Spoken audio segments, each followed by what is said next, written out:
Welcome to the Leo. నిన్న తెలంగాణ రాష్ట్రంలో TRS party అంటారో మరి బీఆర్ఎస్ పార్టీ అంటారో ఆ పార్టీ అధ్యక్షుడిగా ఉన్నటువంటి మాజీ ముఖ్యమంత్రి కేసీఆర్ అయితే ఒక ప్రెస్ మీట్ పెట్టడం జరిగింది. ఒక రకంగా తెలంగాణలో కేసీఆర్ ప్రెస్ మీట్ పెట్టడం అనేది ఒక చరిత్ర. ఎందుకనంటే గతంలో జగన్మోహన్ రెడ్డి ఇక్కడ ఎలా అయితే ప్రెస్ మీట్ పెట్టకుండా తలదాచుకునేవాడో పాపం కేసీఆర్ కూడా ఆల్మోస్ట్ ఆ పార్టీ ఓడిపోయిన తర్వాత 1-2 సార్లు మినహా పెద్దగా కనపడలా. ఈవెన్ అంతెందుకు జూబ్లీ హిల్స్ ఉప ఎన్నికల్లో కూడా కేసీఆర్ ఎక్కడ బయటకు వచ్చి మాట్లాడింది లేదు, ఆయన ప్రచారం చేసింది లేదు.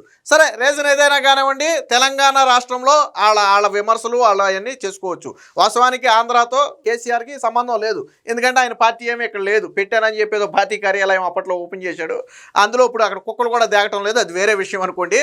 కాబట్టి అసలు బీఆర్ఎస్ఏ లేదు. నిన్న మొత్తం టీఆర్ఎస్ అని మాట్లాడాడు. వాస్తవానికి నేను బీఆర్ఎస్ జాతీయ స్థాయిలో చక్రం తిప్పుతాను, నా సత్తా ఏంటో చూపిస్తానన్నటువంటి కేసీఆర్ నిన్న టీఆర్ఎస్ అని మాట్లాడటం విచిత్రంగా ఉంది. సరే, అది యాదృచ్ఛికంగా మాట్లాడా లేదా బీఆర్ఎస్ని మళ్ళీ టీఆర్ఎస్గా మార్చే ప్లాన్లో ఉన్నారనేది పక్కన పెడితే, చాలా రోజుల తర్వాత బయటకు వచ్చినటువంటి ఈయన ఒక ఎత్తుగడ వేశారు. మొన్న జూబ్లీ హిల్స్ ఉప ఎన్నికల్లో సిట్టింగ్ స్థానం కోల్పోయిన తర్వాత బీఆర్ఎస్ పార్టీకి ఒకటి అర్థమైంది. సో అత్యంత బలహీనంగా బీఆర్ఎస్ పార్టీ ఉంది. వచ్చే ఎన్నికల్లో తలకిందులుగా తపస్సు చేసినా గెలిచే పరిస్థితి ఉండదు, ఎందుకంటే సిట్టింగ్ స్థానాన్ని గెలిపించుకోలేకపోయారు. సరిగ్గా 2-2.5 ఏళ్ల కాంగ్రెస్ పాలనలో సొంత బీఆర్ఎస్ స్థానాన్ని గెలిపించుకోలేకపోయారు, అది కూడా భారీ మెజార్టీతో గెలవటం. సో కాంగ్రెస్ పాలన ప్రజల్లో ఎంత బలంగా వెళ్ళింది అనేది అర్థమైంది. ఏం చేయాలి ఇప్పుడు?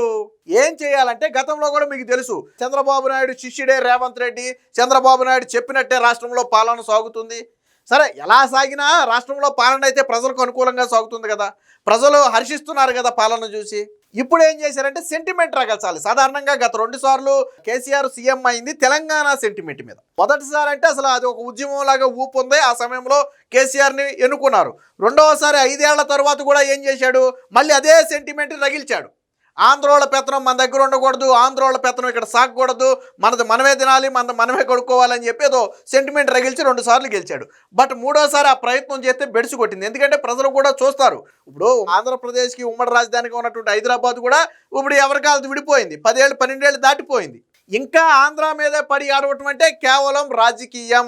చంద్రబాబు గారు కనుక ఇప్పుడు మాట్లాడితే అది తెలంగాణ వర్సెస్ ఆంధ్ర, అంటే 2 రాష్ట్రాల యుద్ధంగా మళ్ళీ మార్చొచ్చు, తెలంగాణ సెంటిమెంట్ మళ్ళీ రగల్చొచ్చు. అది కేసీఆర్ ప్లాన్. అందుకని నిన్న మాట్లాడాడు. వాస్తవానికి ఆంధ్రప్రదేశ్లో వచ్చే ఇన్వెస్ట్మెంట్లకి కేసీఆర్కి ఏంటంటే సంబంధం నాకు అర్థం కాల. ఆంధ్రాలో వచ్చే ఇన్వెస్ట్మెంట్లు ఏమన్నాడు, అవన్నీ బోగస్ ఇన్వెస్ట్మెంట్లు, అసలు ఇన్వెస్ట్మెంట్లే కాదు, కోట్లతో ఇన్వెస్ట్మెంట్లు చేసుకున్నారని ఒక మాట మాట్లాడాడు. అలాగే పాలమూరుకు సంబంధించి ఏదో జరిగిందని చెప్పి ఒక మాట మాట్లాడాడు. వాస్తవానికి అక్కడ ఉన్నది కాంగ్రెస్, బీఆర్ఎస్, బీజేపీ. మీరు చూసుకోవాలి ఏదన్నా ఉంటే. ఇక్కడ తెలంగాణలో ఏమీ ఏళ్ళు పెట్టట్లేదు కదా ఆంధ్ర నుంచి వచ్చి. తెలంగాణకి సంబంధించి కనీసం ఎన్నికల్లో ఉన్నటువంటి టీడీపీ పార్టీ ఎన్నికల్లో పోటీ కూడా చేయలేదు కదా. పోనీ మీరు ఇక్కడ పోటీ చేశారు, మీ మీద విమర్శిస్తామంటానికి పోటీ కూడా చేయలేదు కదా. మరి ఎందుకు కేసీఆర్ బయటికి రావటమే చంద్రబాబు గారి మీద, అసలు నిన్న బయటకు వచ్చిందే చంద్రబాబు మీద విమర్శలు చేయాలి. అక్కడ నుంచి నేతలు స్పందించాలి, చంద్రబాబు నాయుడు స్పందించాలి, లోకేష్ స్పందించాలి. అప్పుడు దాన్ని 2 రాష్ట్రాల తగాదాగా మార్చాలి, మళ్ళీ తెలంగాణ సెంటిమెంట్ రగల్చాలి. మళ్ళీ కేసీఆర్ ఏంటి, మళ్ళీ గతంలో పాత పాటే ఏంటది, చంద్రబాబు నాయుడు శిష్యుడు రేవంత్ రెడ్డి. చంద్రబాబు నాయుడు అన్ని మాటలన్నా రేవంత్ రెడ్డి మాట్లాడలేదు. ఆంధ్ర నాయకులు తెలంగాణ వాళ్ళ తిట్టిపోస్తున్నా రేవంత్ రెడ్డి మాట్లాడలేదు. సెంటిమెంట్ రగల్చడానికి ఇది ఒక ప్లాన్. వాస్తవానికి పాపం అంటే కేసీఆర్ గారు చాలా రోజులు అయింది కాబట్టి బయటకు వచ్చి బహుశా ఏమైనా కొద్దిగా మతి భ్రమించి ఉంటే ఉండొచ్చు. ఎందుకంటే పాపం ఈ మధ్యన ఆయన రాజకీయాలు పెద్దగా ఫాలో అవుతున్నాడో లేదో, ఆయన చెప్పిన ఇన్వెస్ట్మెంట్లు అనేది ఆయన శిష్యుడు, కేసీఆర్ శిష్యుడు ఎవరు, నువ్వు చంద్రబాబు నాయుడు శిష్యుడు రేవంత్ రెడ్డి అన్నావు కదా, ఆయన బహిరంగంగానే ఒప్పుకున్నాడు. ఎస్, నేను చంద్రబాబు నాయుడు శిష్యుడే, కానీ నీ శిష్యుడు జగన్ ఒప్పుకోమను. నీ వెనక చీకట్లో నడిచే శిష్యుడు ఎవరు, జగన్మోహన్ రెడ్డి. సో పాపం నీ శిష్యుడు జగన్మోహన్ రెడ్డి పెట్టినటువంటి గత ఇన్వెస్ట్మెంట్ సదస్సును చంద్రబాబు గారు పెట్టారు అనుకున్నట్టున్నావు, పొరపాటు కాదు. నీకు పాపం గూగుల్ లాంటి సంస్థలు వచ్చాయి. కేసీఆర్ గారు మరి చాలా రోజుల తర్వాత నిద్రలేశారు కాబట్టి బహుశా ఆయనకి తెలియదో, లేదా గూగుల్ అంటే తెలియదు కానీ గూగుల్ లాంటి చాలా సంస్థలు వచ్చాయి. వాళ్ళ అధినేతలు మాట్లాడారు, ప్రధాని మాట్లాడారు. బోగస్ సంస్థలు అయితే వీళ్ళందరూ మాట్లాడరు కదా. కొంచెం ఇంత చిన్న లాజిక్ ఎలా మర్చిపోయాడో నాకు అర్థం కాల కేసీఆర్. దీనికి సంబంధించి గతంలో అంటే మీ శిష్యుడు జగన్మోహన్ రెడ్డి హయాంలో జరిగిందాన్ని నువ్వు చంద్రబాబు గారి హయాంలో జరిగింది అనుకున్నావు. తప్పు. అది జగన్మోహన్ రెడ్డి హయాంలోనే జరిగింది. ఎలా జరిగిందో ఏంటో కూడా మేము చూపిస్తాం. ఎందుకంటే పాపం నూడిల్స్ బండి వాళ్ళని, ఐప్యాక్ టీం వాళ్ళని, సోషల్ మీడియా కార్యకర్తలకి కోట్లేసి, అలాగే కొన్ని యూనివర్సిటీల నుంచి, కాలేజీల నుంచి ప్రొఫెసర్లకు కోట్లేసి తీసుకొచ్చి అక్కడ జగన్మోహన్ రెడ్డి ఇన్వెస్ట్మెంట్ సదస్సు అని పెట్టాడు. అక్కడ వరకు బాగానే మేనేజ్ చేశారు, కానీ అందరూ కోట్లేసుకుని వచ్చి భోజనాల దగ్గర దొరికిపోయారు. వాళ్ళ అసలు నైజం బయటకు వచ్చేసింది. సాధారణంగా భోజనాలు కొద్ది మంచి భోజనాలు పెడితే కొంచెం మనం ఎగబడుతుంటారు కదా, సో అక్కడ దొరికిపోయారనమాట. సో అలాంటివి మరి కేసీఆర్ మర్చిపోయి ఉండొచ్చు. ఒకసారి మీ శిష్యుడు చేసిన ఘనకార్యాన్ని ఒకసారి చూపిద్దాం. మీ శిష్యుడు గతంలో వైజాగ్లో పెట్టినటువంటి ఇన్వెస్ట్మెంట్ సదస్సుకు వచ్చినటువంటి విదేశీయులు వీళ్ళెవరో తెలుసా? ఐప్యాక్ టీము. జగన్మోహన్ రెడ్డికి అప్పుడు పనిచేసినటువంటి ఐప్యాక్ టీంకి చెందినటువంటి కొంతమంది వ్యక్తులకి సూట్లు బూట్లు వేసి తీసుకొచ్చి ఇలాగ పాపం వాళ్ళు ఫారినర్స్ లాగాను విదేశీయుల నుంచి వచ్చినట్టుగాను క్రియేట్ చేశారు. తర్వాత సోషల్ మీడియాలో దొరికిపోయారు అనుకోండి. దానికి సంబంధించి ప్రూఫ్స్ కూడా ఒకసారి చూపిద్దాం. చాలా బాగుంది. ఈ మాట్లాడే వాళ్ళు ఎవరు అనుకుంటున్నారు? ఐప్యాక్ కు చెందినటువంటి వ్యక్తులు. వాళ్ళు పాపం తర్వాత సెర్చ్లో దొరికిపోయారు. ఆకాంక్ష అంట, జగన్మోహన్ రెడ్డి ఐప్యాక్ టీంలో పనిచేస్తున్నటువంటి ఆకాంక్ష అనే ఒక మహిళతో మాట్లాడి జగన్పై డబ్బా కొట్టిస్తున్న బులుగు మీడియా. ఇది ప్రొఫైల్లోనే, ఇక్కడ వాళ్ళ ప్రొఫైల్లోనే ఉంది. అమ్మాయి ఫేస్బుక్ లేదా లింక్డ్ఇన్ ప్రొఫైల్ అయి ఉంటుంది. ఇది అందులోనే ఉంది. పాపం వాళ్ళు చూడండి, జగన్మోహన్ రెడ్డి ఆయాసం.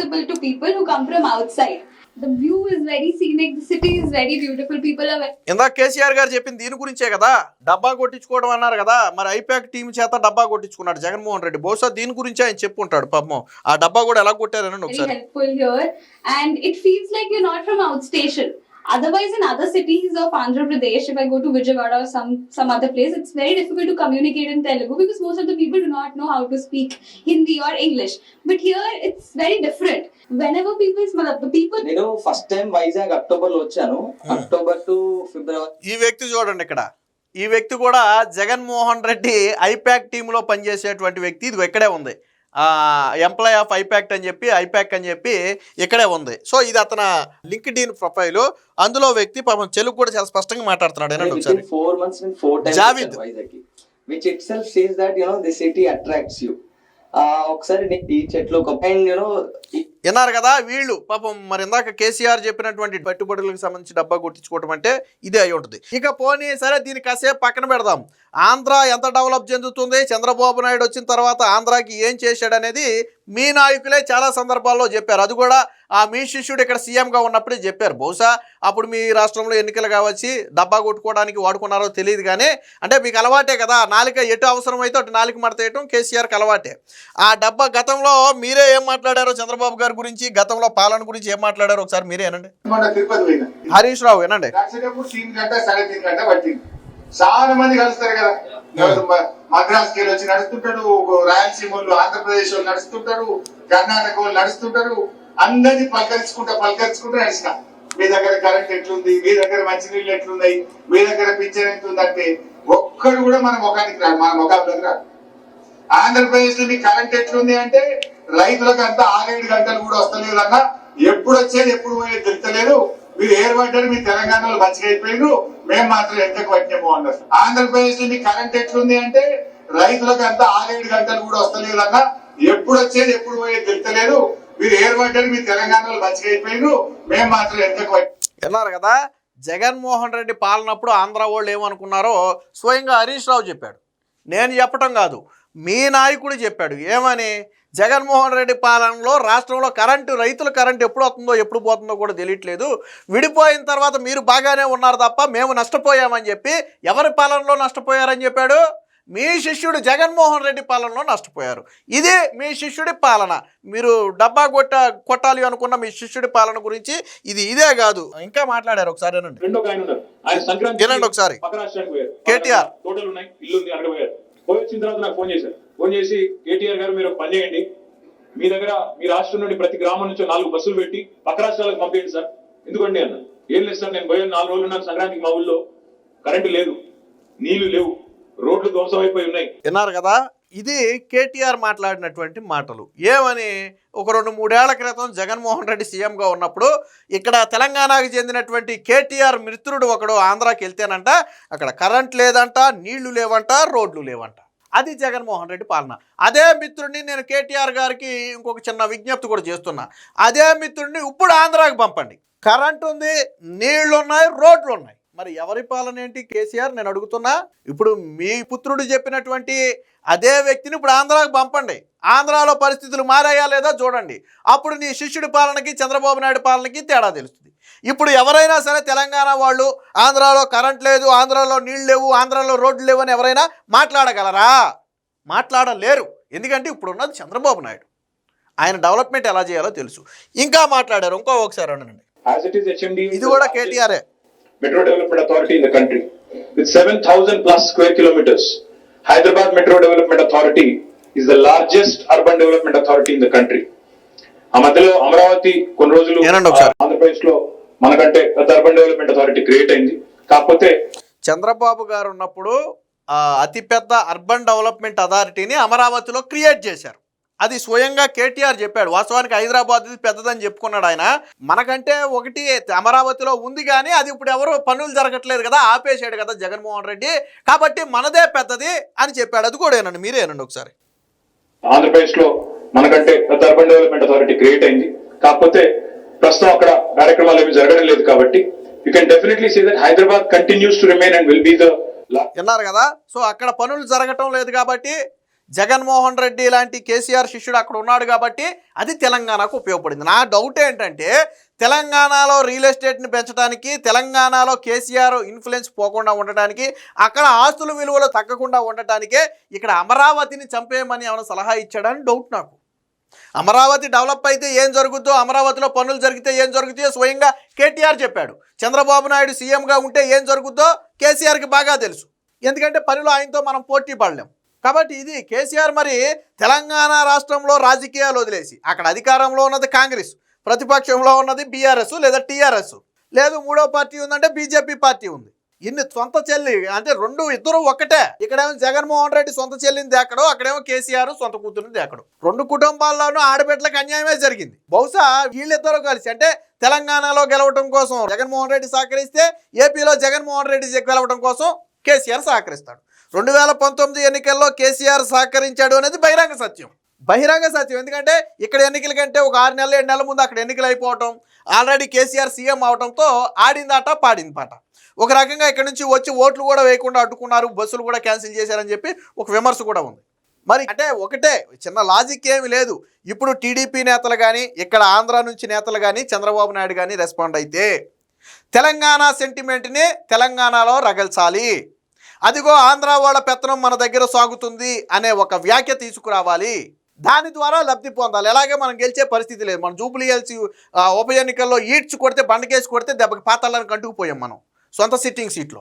కాబట్టి హైదరాబాద్ నాకు బలం ఉంది అని చెప్పుకుని హైదరాబాద్లోనే బీఆర్ఎస్ని సాగు దెబ్బ కొట్టింది కాంగ్రెస్. కాబట్టి కాంగ్రెస్ని అడ్డుకోవాలంటే ఖచ్చితంగా ఇప్పుడు సెంటిమెంట్ రగల్చడం ఒక్కటే ఉపయోగం. ఎవరు మాట్లాడితే అది సెంటిమెంట్ బలంగా రగులుద్ది. చంద్రబాబు గారు కానీ ఏదైనా ఒక మాట మాట్లాడితే దాన్ని ఆయుధంగా వాడుకోవచ్చు. అది కేసీఆర్ స్ట్రాటజీ. కేసీఆర్ ఎలాంటి స్ట్రాటజీలు చంద్రబాబు గారు చాలా చూశారు. ఆయనకు ఆల్రెడీ పండిపోయి అన్నీ ఊడిపోయినాయి కూడా. కాబట్టి ఇలాంటి చౌకబారు స్ట్రాటజీలు వద్దు. నీ రాష్ట్రంలో అధికారంలో ఉన్నదెవరో కాంగ్రెస్, నువ్వు పోరాడాల్సింది కాంగ్రెస్తో. నీకు చంద్రబాబు నాయుడుతో ఏం పని? విడిపోయి 10 ఏళ్ళు దాటింది. 2 రాష్ట్రాల్లోనూ ప్రభుత్వాలు వేరు. చంద్రబాబు గారికి అసలు ఇప్పుడు ఆ రాష్ట్రంతో పెద్దగా పని లేదు. ఆ రాష్ట్రంలో రాజకీయాల్లో ఎప్పుడు ఇన్వాల్వ్ అవ్వలేదు, ఏదైనా ఒక కార్యక్రమంలో కలిస్తే తప్ప. మరి ఎందుకు నీకు అంటే, మనం గెలవాలి అంటే చంద్రబాబు నాయుడిని పావుగా వాడుకోవాలి, ఆయన చేత మాట్లాడించి రాజకీయంగా లబ్ధి పొందాలి. ఇది కేసీఆర్ డ్రామా. కాకపోతే కేసీఆర్ డ్రామాలు చెల్లవు. గతంలో నువ్వు నీ శిష్యుడు ఆధ్వర్యంలో జరిగినటువంటి సదస్సులన్నీ కూడా చంద్రబాబు గారు అనుకున్నావేమో, అంటే చాలా రోజుల తర్వాత నిద్రలేసావు కాబట్టి బహుశా కొద్దిగా మతి భ్రమిస్తే భ్రమించి ఉండొచ్చు, కాదని నేను అనట్లేదు. కాబట్టి అందుకని ఇప్పుడు గుర్తు చేసింది. మీ శిష్యుడి పాలన ఎలా ఉందో మీ నాయకులే చెప్పారు. శివన్ నీ కొడుకు కూడా చెప్పాడు, నీ అల్లుడు చెప్పాడు. అలాగే ఆంధ్రాలో గతంలో నువ్వు కూడా కేసీఆర్ మాట్లాడుతూ మన ఆంధ్ర తెలంగాణ బోర్డర్ దగ్గర, సొత్తుపల్లి దగ్గర, అక్కడ బోర్డర్ దగ్గర ఒక మీటింగ్ జరిగింది. ఆంధ్రాలో రోడ్లు ఎట్లా ఉన్నాయో నేను చెప్పక్కర్లేదు కదా, మన హద్దు దాటిన తర్వాత ఒకసారి మీరు అక్కడ దాకా పోయి చూసిరండి ఎలా ఉంటాయి అని చెప్పి ఇదే కేసీఆర్ మాట్లాడాడు. అప్పుడు సీఎంగా ఇక్కడ జగన్మోహన్ రెడ్డి ఉన్నాడు. కాబట్టి ఆ జగన్మోహన్ రెడ్డి పాలన ఏంటనేది వీళ్ళకి తెలియంది కాదు. కాకపోతే ఇప్పుడు రాజకీయ లబ్ధి కోసం ఆడుతున్నటువంటి డ్రామా. ఎవరు కూడా ఇలాంటి డ్రామాలు నమ్మవద్దు. తెలంగాణలో కేసీఆర్ పని ఆల్మోస్ట్ అయిపోయింది. కాంగ్రెస్ పార్టీని ఎదుర్కొనే సత్తా లేక ఇప్పుడు ఆంధ్రాలో ఉన్నటువంటి చంద్రబాబు గారి మీద విమర్శలు చేస్తున్నారు. ఎట్టి పరిస్థితుల్లోనూ ఎవరూ కూడా కేసీఆర్ ఉచ్చులో పడగదు. Please subscribe to Leo News for more videos.